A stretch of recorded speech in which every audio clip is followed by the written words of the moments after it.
අද ඊයේ වෙච්ච සිද්ධිය අපේ නීති වෘත්තියත් මුළු රටේම කළු පැල්ලමක් ඇති කරන ශෝකදායී සිද්ධියක් වුණේ. ඇත්තට දැනටමත් ශ්‍රී ලංකා නීතිඥ සංගමය විසින් මාධ්‍ය නිවේදනයක් නිකුත් කරලා තියෙනවා. ඒ මාධ්‍ය නිවේදනයේ ශ්‍රී ලංකා නීතිඥ සංගමයේ දැඩි කන්නසල්ලය මේ ඉදිරිපත් කරලා තියෙනවා. මොකද අපේ නීතිඥ සංගමයේ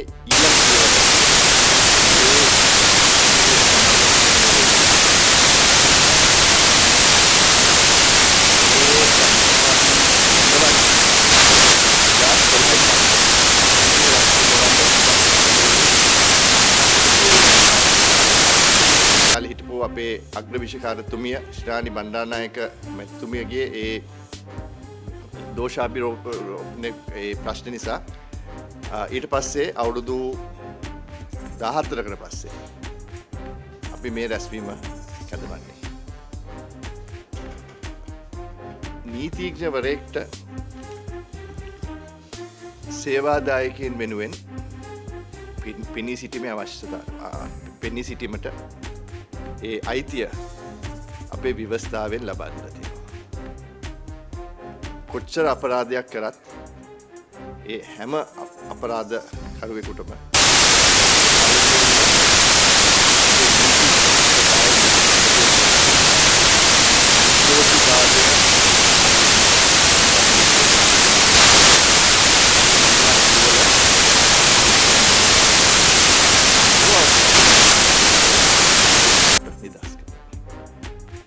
ඒ පද්ධතියේ ක්‍රියාකාරීත්වය අපේ නීතිඥ මහත්තුරුන් ඒ ක්‍රියාකාරීත්වය නීතිඥ මහත්තුරුන්ට විශේෂ ඒ කියන්නේ ප්‍රධාන කර්තව්‍යයක් තියෙනවා. ඉතින් ඒ නීතිඥ මහත්මයෙක් සේවාදායකයා කවුරු වුණත් සේවාදායකට පෙනීසලා මේ වගේ සිද්ධියක ලක් වුණාම ඒ මුළු අපේ පද්ධතියටම ඒ ප්‍රහාරයක් ඇති වෙනවා. නීති ආධිපත්‍ය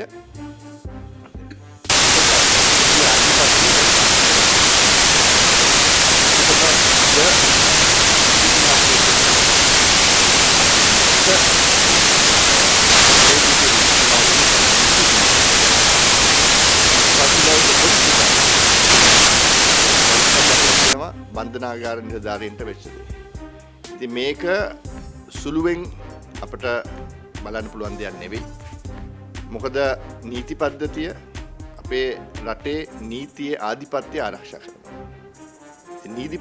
නීති පද්ධතියට මෙවන් තර්ජනයක් මේ වගේ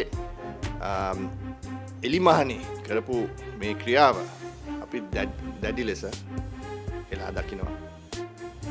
ඊට අමතරව මම මුලින් කිව්වා වගේ හෙට දිනේ දවල් 3ට හවස 3ට අපි මුළු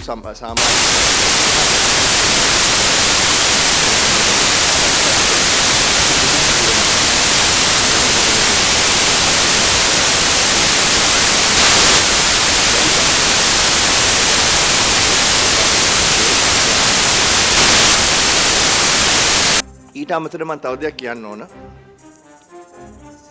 සිද්ධියක් සිදු වහම ඒ සිද්ධිය සම්බන්ධව නිගමන ජනගත කිරීම මගින් අපරාධ යුක්තිය පැසලීමේ ක්‍රියාවට බරපතල තර්ජනයක් වෙනවා.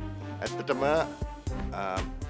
මේ සිද්ධියෙන් පස්සේ මාධ්‍ය දිහා බැලුවොත් සමාජ මාධ්‍ය දිහා බැලුවොත් වෙන තර්ක ඉදිරිපත් වෙනවා. මොකද්ද මේ සිද්ධියට හේතුව? එහෙම පද්ධතියක් මේ රටේ නැහැ. ඒ කැලෑ නීතිය. අපි උසාවි ක්‍රමයේ තියෙන්නේ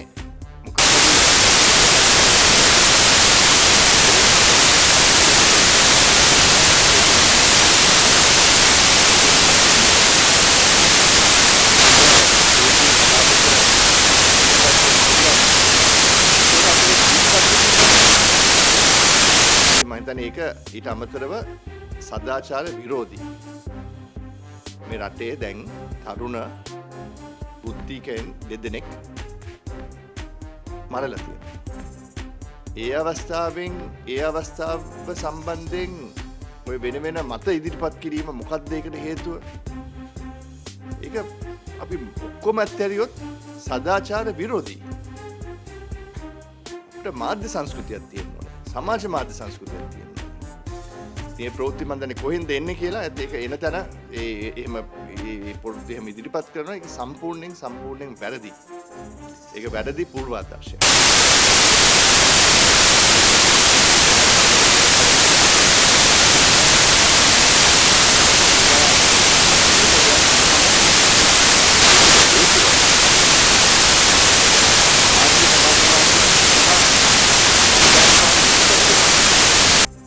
නීති පද්ධතික අවශ්‍යතාවයක් තියෙනවද? මේ වෙච්ච සිද්ධිය සම්බන්ධයෙන් දැනටමත් අපි ඊයේ මාධ්‍ය නිවේදනයෙන් ඉල්ලීමක් කළා තියෙනවා විශේෂයෙන් පොලිසියෙන් මේ සම්බන්ධයෙන් පරීක්ෂණ කඩිනමෙන් කරලා මේ වරදකරුවන් අපරාධකරුවන් වහාම අත්අඩංගුවට ගන්න කියලා. මේක වෙලා තියෙන්නේ අකුරෙගොඩ ප්‍රදේශයේ යුද හමුදා මූලස්ථානයට ආසන්නව. මම හිතන්නේ CCTV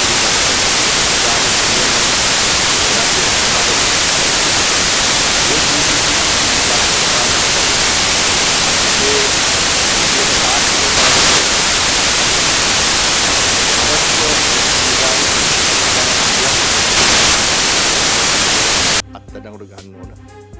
මේක බුද්ධිකයෙක්ට නීතිඥ ප්‍රජාවේ සමාජිකයෙක්ට විතරක් නෙවෙයි මේ ප්‍රශ්නේ තියෙන්නේ. මේ රටේම තියෙන පොදු ප්‍රශ්නයක්. මම මුලින් කිව්වා නීතිඥවරයෙක් විනිසුරුතුමෙක් පොලිස් නිලධාරියෙක් බන්ධනාගාරයක. ඊට අමතරව වෛද්‍යවරයෙක් වෙන්න පුළුවන්. ඉංජිනේරුවෙක් වෙන්න පුළුවන්. බිස්නස් කරන අය අපි දැකලා තියෙනවා ප්‍රශ්න වෙලා තියෙනවා. මොකක් හරි ප්‍රශ්නයක් වුණොත් වෙඩි තියනවා. එහෙම හරියන්නේ මේ රටේ එහෙම කරන්නේ. රජයට වගකීම්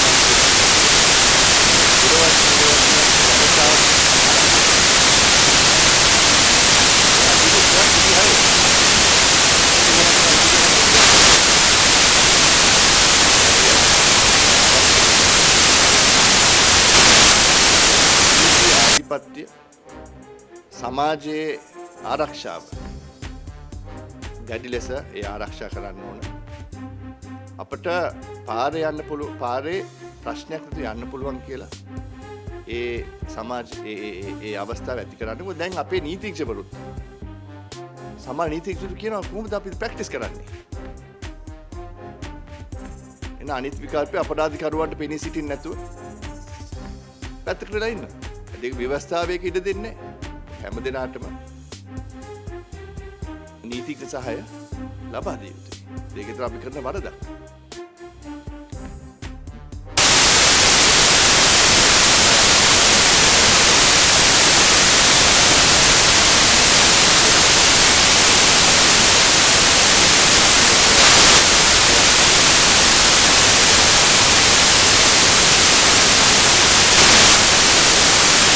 අපරාධකරුවන් අත්දැනුම් තරම් ඒ නීතිය ක්‍රියාත්මක කරන්න ඕන. ඊට අමතරව ඒ තරුණ යුවල තරුණ කාලේ මේ මරලා තියෙන්නේ. ඒ නීතිඥ මහත්මයාත් එතුමාගේ බිරිඳටත් පවුලේ කට්ටියටත් අපේ ශෝකය අපි ප්‍රකාශ කරනවා. මොකද අපි කවදාක්වත් බලාපොරොත්තු වෙච්ච නැති දෙයක් තමයි මේ වෙලාව වෙලා තියෙන්නේ.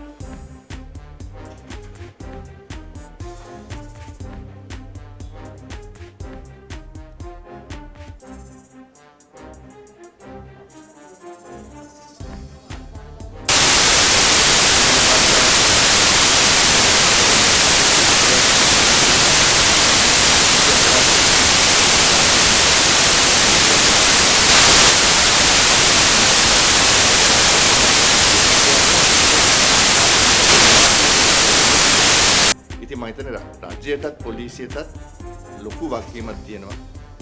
පළවෙනියෙන් මේ වගේ සිද්ධි වුණාම ඒ සිද්ධිය වුණාම ඒ එතන අපරාධකරුවන් අත්අඩංගුවට අරන් ඒ නීතිය ක්‍රියාත්මක කරනවා. ඒකෙන් පණිවිඩයක් දෙන්න ඕනේ මේ රටට, ජනතාවට, පිටරටත් කට්ටිය බලන් ඉන්නවා.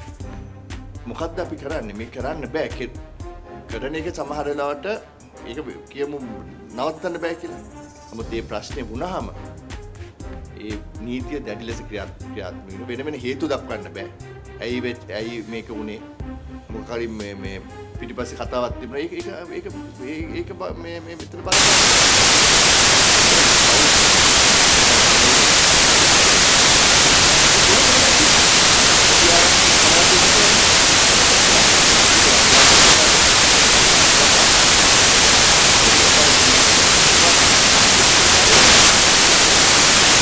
අනිවාර්යයෙන් අපි තීරණය ගන්නවා. නමුත් අපි අනිවාර්යෙන් නීතිඥ සංගමය හැටියට අගතියට කියන්නේ අපි නීතිඥ මහත්මයයි විනිදයි ඒ පාර්ශවය වෙනුවෙන් අපි ඉදිරිපත් වෙනවා. අපි ඉදිරියට ගන්න මම මුලින්ම කිව්වා පියවර අපි තීරණය කරන්නේ හෙට. නමුත් අපි ව්‍යවස්ථානුකූලවත් වැඩ කරන්න ඕන. අපේ ව්‍යවස්ථාවත් රටේ ව්‍යවස්ථාවත්. ඒ වෙලාවේ අපේ තීරණය අරන් කියන්නේ. ඒක අපි කොහොමද දන්නේ? ඔබතුමා අහන ප්‍රශ්නේ දැන් ඒ නිගමනයකට ඔබතුමා ඇවිල්ලා තියෙනවා. ඒ නිගමනයට එන්නේ කොහොමද?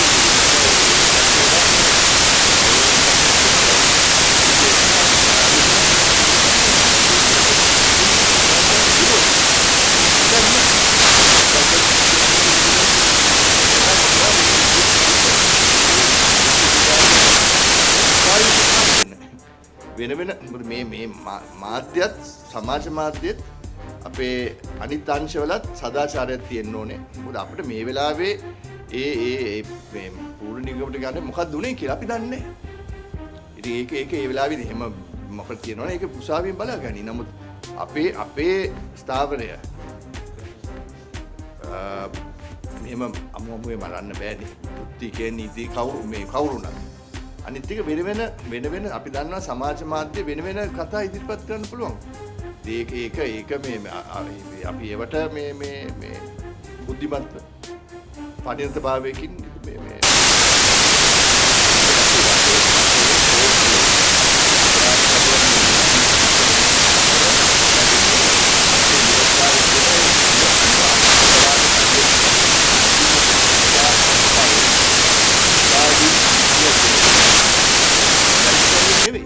කියන්නේ අපේ මේ නිර්දෝෂී භාවය පිළිබඳ පොඩි ටිකක් තියෙනයි.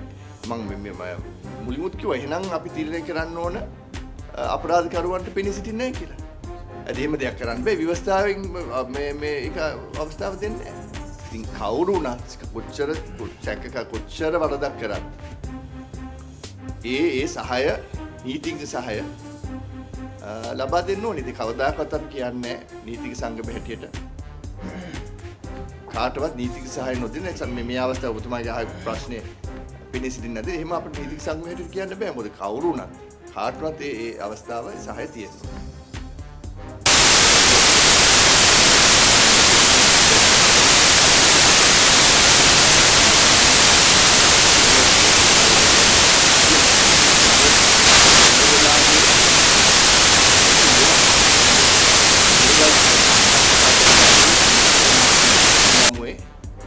අකුරකුඩ ප්‍රදේශය ඝාතනය කරපු. අපේ ඉතිහාසෙට ගියොත් අපිට තියෙන වෙන අවස්ථාවල අසන්ත වික්‍රමතුංග මහත්මයාතුමා ඝාතනය වුණා. ඒ වගේ වැල්ලවත්තේ වගේ ප්‍රදේශයක. ඒ වගේ සිද්ධීන් වෙලා තියෙනවා. ඒවා සම්පූර්ණයෙන් නොවිය යුතු දේවල්. සම්පූර්ණ හෙලා දැක ඒක අනිත් රජයට මේ වගකීමක් තියෙනවා. මහජනතාව ඡන්දය දෙන්නේ රජයකට. පළමුවෙන්ම මොකක් කරත් නොකරත් ආරක්ෂාව ලබා දෙන්න. අපිට පාරේ බහැලා යන්න පුළුවන් වෙන්න ඕන. වෙඩි වැදෙන්නේ නැහැ කියලා ඒ කියන්නේ බයක් තියෙන්න බෑනේ.